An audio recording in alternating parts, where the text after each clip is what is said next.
Kasus Vina merupakan kasus yang terkenal dikarenakan kisah nyata yang telah diangkat menjadi film layar lebar dengan judul Vina Sebelum 7 Hari. Terdapat rekaman suara orang yang kesurupan oleh arwahnya Vina dan mengatakan bahwa kasus Vina bukanlah kecelakaan melainkan pembunuhan yang disengaja oleh sekelompok geng motor. Namun hingga saat ini kasus Vina belum jelas nyatanya dan banyak orang beranggapan bahwa film tersebut penuh dengan berita yang tidak benar.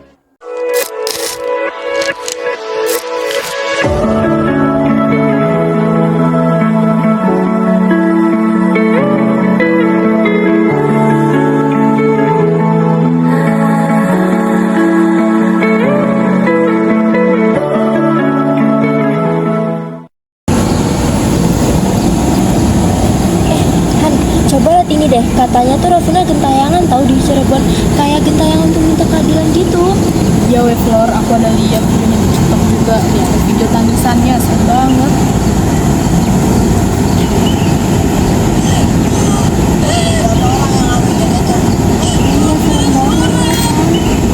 Udah serius kalian percaya berita kayak gitu.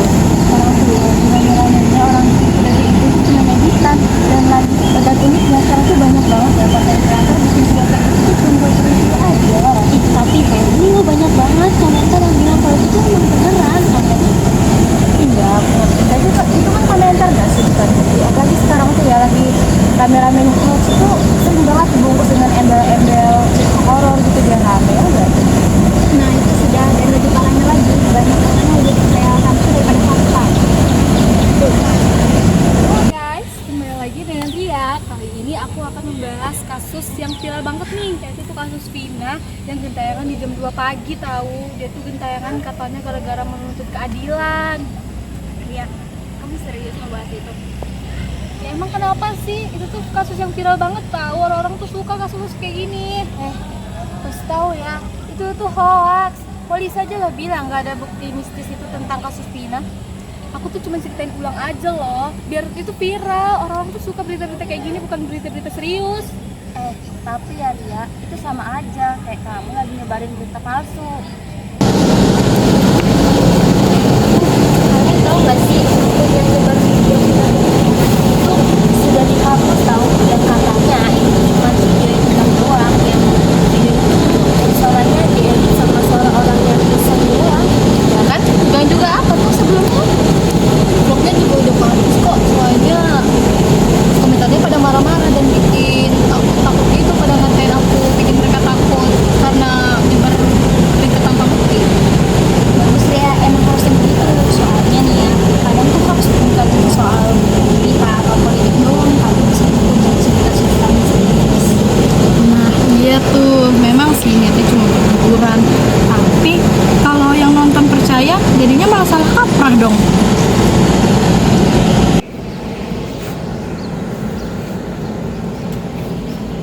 Oke guys, dari kejadian ini, apa nih pelajaran yang kita ambil?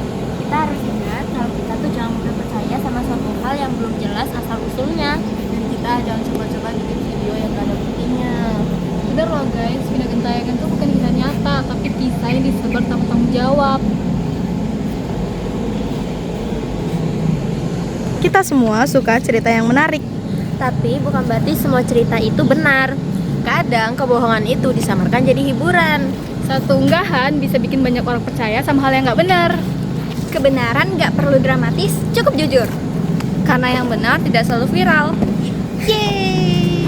Nono ya, share tanpa cek dulu. Selamat sore. Jadi kami sudah bertemu pada narasumber pertama kami, yaitu kakak yang di sini. Bisa sebutkan nama dan prodinya, Kak?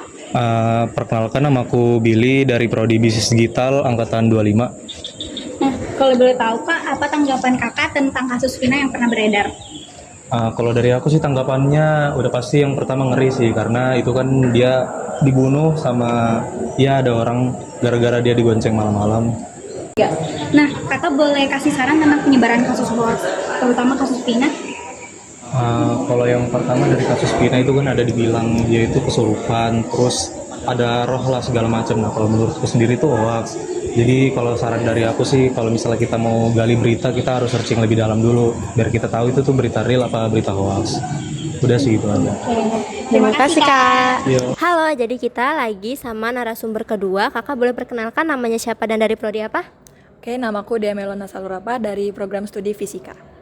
Oke, jadi langsung ke pertanyaannya ya Kak. Jadi bagaimana tanggapan Kakak tentang kasus Vina?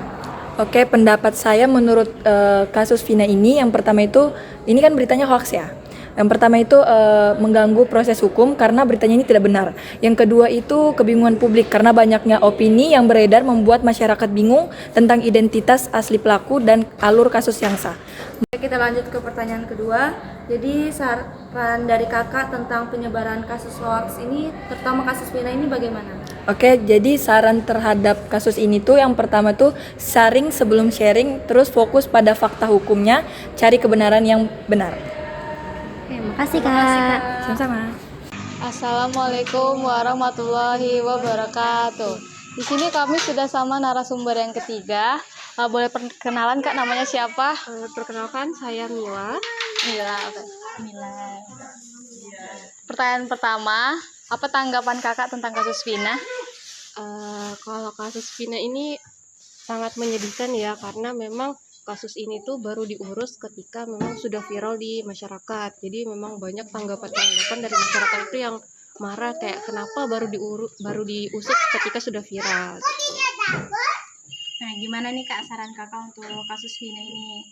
Kalau saran dari aku ya, sebaiknya aparat penegak hukum seperti kayak polisi ataupun hukum dan pengacara itu lebih cepat tanggap dalam menangani kasus ini, karena memang ini kasusnya sudah lama dan juga baru diusut akhir-akhir ini kan, seperti itu. Terima kasih ya Kak. Makasih ya Kak. Assalamualaikum warahmatullahi wabarakatuh. Di sini kami sudah sama narasumber yang keempat. Kakak boleh perkenalan dulu, namanya siapa? Nama saya Mariam. Di sini kita sama Kak Mariam ingin bertanya terkait kasus Vina Cirebon ya. Iya. Yang pertama, apa tanggapan kakaknya tentang kasus Vina? Ya, jangan mudah percayalah informasi yang beredar di masyarakat sebelum mendapatkan informasi yang sebenarnya ya, walaupun sudah viral. Tuh. Nah, gimana nih Kak saran Kakak untuk teman-teman sekalian yang udah percaya pada informasi yang belum tentu kebenarannya Kak? Cari tahu dulu lah sebelum itu. Terima kasih ya Kak. Sahabatnya sudah